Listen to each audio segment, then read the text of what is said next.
Jacques Delors. Je me souviens d'une parole, je crois que c'était pendant une conférence de presse, et il a dit on ne veut pas que l'Union européenne, ou l'Union à l'époque, va devenir une sorte de Suisse. Qu'est-ce qu'il a, ça reste dans ma tête, qu'est-ce qu'il en a pensé, qu'est-ce qu'il dit derrière, et comment vous le suivez aujourd'hui? Je ne suis pas sûr qu'il ait dit ça sous cette forme, mais je l'ai entendu dire, en me disant, ne mettons pas ça dans sa bouche, mais si l'idée que l'Europe ne doit pas devenir une grosse Suisse, c'est une idée très répandue en France. C'est pas de doute. Hein. C'est l'idée qu'on fait qu'une Europe économique, dont le seul objet est, disons, d'augmenter le niveau de vie sous sa forme marchande, et qu'une fois qu'on a augmenté l'économie en faisant des économies d'échelle, ça s'arrête là. Et donc, pour un pays comme la France, qui a culturellement, historiquement, et je suis de ceux qui l'en créditent, je ne suis pas de ceux qui l'en débitent, une vision du monde, une certaine ambition pour le monde, l'idée que quand l'économie marche bien, c'est la fin de l'histoire, est une idée qui dérange beaucoup. Et c'est d'ailleurs au cœur d'un certain nombre d'incompréhensions franco-allemandes. Et quand les Français disent on ne veut pas que l'Europe devienne une grande Suisse, ils disent on ne veut pas que l'Allemagne fasse de l'Europe une grande Suisse. C'est-à-dire, au fond, ils ne considèrent pas que... ils ont une idée de la Suisse, que la Suisse s'occupe de l'économie suisse. Pour eux, c'est encore un pays neutre, qui est pas... Bon. Et donc, ce qui est vrai d'ailleurs, ce qu'il reste. Et donc, cette idée qu'on peut dissocier le destin de bien-être d'une nation, de son intérieur, d'une ambition et d'une mission géopolitique est une idée très étrangère à la France. Et alors, il y a qu'à voir ce qui se passe quand le président de la République française envoie des troupes au Mali ou en République centrafricaine. C'est quelque chose que d'autres pays européens considèrent comme assez spécifique.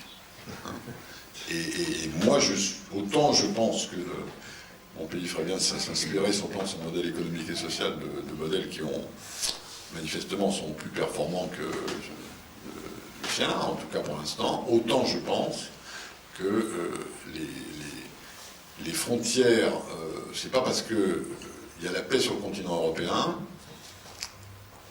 et c'est pas parce qu'on est sorti du cauchemar et de la hantise de siècles et de siècles de bagarres sur ce continent que c'est la fin de l'histoire. Le reste du monde est là, il est fédéral, il est uni, il y a des enjeux de sécurité importants pour le continent européen qui se jouent hors des frontières d'Europe, et on doit être capable d'avoir une vision de cela et éventuellement des moyens, et les moyens, ça s'appelle des forces qu'on peut projeter de temps en temps.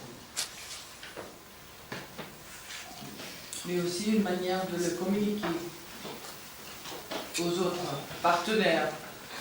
Parce qu'on entend un peu, nous les PME, les petits et moyens États, on entend une France qui, si je peux me permettre ce petit commentaire, on voit une France qui a cette vision géostratégique et aussi de voisinage élargi, je dirais, vers le sud, qui prend des actions, qui prend des décisions et qui se plaint après et n'en communique pas au niveau européen à ses partenaires, à moins pas suffisamment et en profondeur, et qui réclame à la fin, maintenant on va faire un fonds commun pour faire payer ce genre d'action.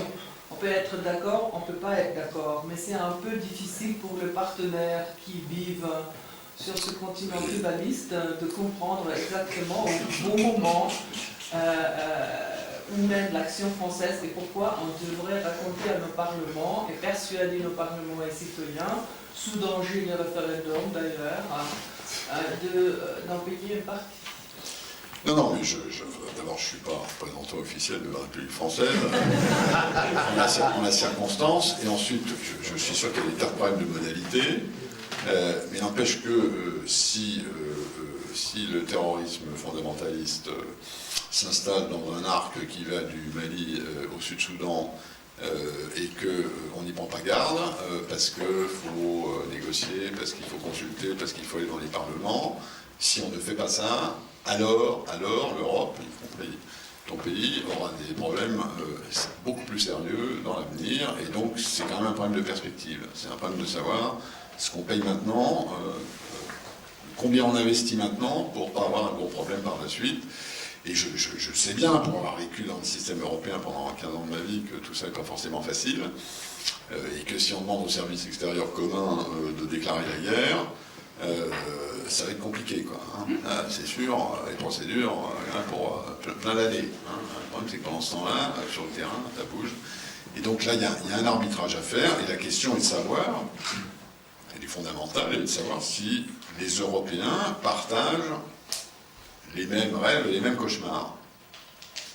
Et il y a dans l'attitude française, vis-à-vis de pays comme le tien, ou comme l'Allemagne, il y a un reproche implicite du fait qu'on voit le monde en rose. Parce que finalement ça nous arrange, mais que le monde n'est pas comme ça, et qu'un jour ça arrive de leur tomber sur la figure, et donc il faut faire attention, quoi. Je crois que c'est comme ça que ça s'explique, même si, encore une fois, c'est pas je ne suis pas là en train d'expliquer la position du gouvernement français, qui est assez grande pour l'expliquer. J'avais une question sur la démocratie européenne. Vous avez signalé tout à l'heure que la Cour allemande contestait la légitimité du Parlement européen. Et à ce sujet, certains disent que le Parlement européen n'est pas légitime parce qu'il n'y a pas de peuple européen. Et jusqu'à présent, la démocratie s'est constituée dans le cadre national. Et on a vu par moments des contradictions, par exemple au moment du traité constitutionnel européen. Le Parlement européen était pour, mais il y a eu 2 référendums démocratiques, donc, contre. Donc où est, selon vous, la légitimité démocratique dans ce genre de situation? J'ai déjà en partie répondu à cette question en disant que pour moi, le référendum national n'est pas le nec plus ultra de la beauté démocratique. Des tas de raisons pour la démocratie, c'est pas seulement des processus, c'est pas seulement c'est un système, c'est un état d'esprit, c'est une participation, c'est des élections libres où il y a quelqu'un qui est élu à 99%. Un juriste vous dira non mais il n'y a pas de problème, c'est une démocratie. Moi je dis c'est pas une démocratie. Bon. Parce qu'il y a un côté vécu, affectif, sentimental, de participation, d'appartenance. Et c'est tout le problème de la démocratie européenne. Sur le papier, c'est un système démocratique. Vous avez un quasi-gouvernement, vous avez une Cour suprême, vous avez une Chambre des peuples, vous avez un Sénat des États. Il y a des systèmes de codécision, les parlementaires européens sont élus au suffrage universel, que je sache. La Commission, qui est un espèce de quasi-gouvernement, est responsable devant le Parlement européen, qui peut voter une motion de censure, c'est le plus beau canon parlementaire qui soit. Moi je suis devenu commissaire, j'ai succédé à une commission qui avait été virée par le Parlement européen. Elle a démissionné la veille du jour du vote d'une motion de censure parce que les États membres, la Chambre qui représente les États, qui avait laissé, sans pouvoir contrôler la situation, arriver là où elle était, n'a pas voulu qu'il y ait un précédent qui établisse une espèce de claire supériorité démocratique de la Chambre basse sur la Chambre haute, et c'est la Chambre haute qui a obligé le gouvernement à démissionner avant que la Chambre basse vote une motion de censure. Bon. Si c'est pas de la démocratie parlementaire, ça, qu'est-ce que c'est, hein? Et donc je peux pas critiquer, si vous voulez, officiellement les juges de la Cour de Karlsruhe, chacun interprète sa constitution comme bien, mais je trouve que, en tout cas, l'argument selon lequel, du point de vue juridique et institutionnel, l'Europe ne serait pas démocratique, je pense que cet argument ne tient pas.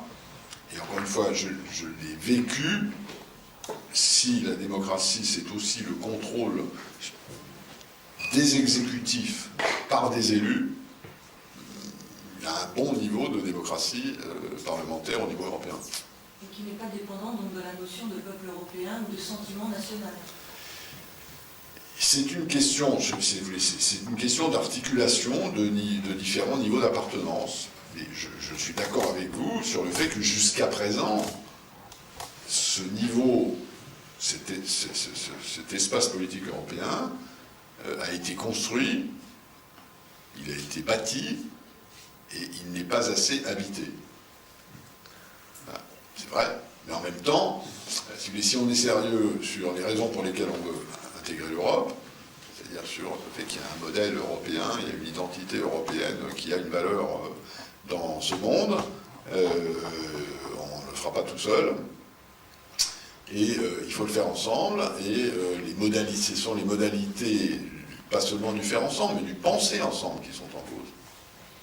Et on sait que ça prend du temps, et notamment quand on prend 5 ans de crise économique et sociale majeure, dans lesquels, évidemment, la souffrance et la difficulté économique et sociale replient les gens sur eux-mêmes.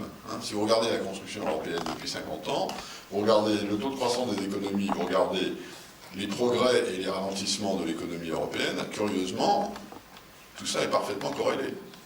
Parce que c'est plus facile de partager quand le gâteau croît que ça n'en est pas le cas. Et là, il y a effectivement un sujet, et je pense que cette crise économique et sociale aura ralenti le cours de la construction européenne, qui n'a jamais été un long fleuve tranquille, de quelque chose de l'ordre de 10 à 15 ans.